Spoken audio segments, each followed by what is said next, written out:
আসসালামু আলাইকুম। আমার কিছু আত্মীয় স্বজন যারা মনে করেন বিদেশে এসে অনেক সুখী আছি। এই যে দেখেন 5টা বাজার আরো 3 মিনিট বাকি আছে, ভোর 5টা। ডিউটিতে যাইতেছি।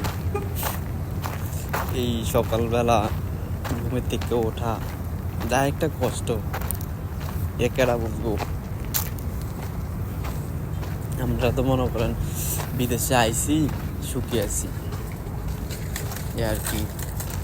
এখানে ওই সূর্যই দেখা যায় না, বুঝছেন? এখানে ঠিক মতো সূর্যটাই দেখা যায় না।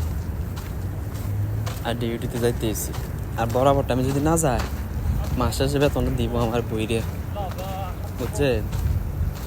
আপনারা তো মনে করেন আমরা হয়তো অনেক সুখী আছি বিদেশ।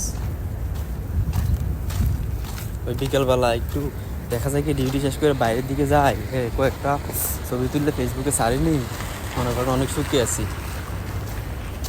এই হালকা একটু সূর্যটা উঠতে আছে, এখনো পুরোপুরি উঠতে আছে না, বুঝছেন? আইন বিদেশ আইন। আচ্ছা সবাই যেত ভাই, আহ বিদেশ আও, এরপরে বুঝবা।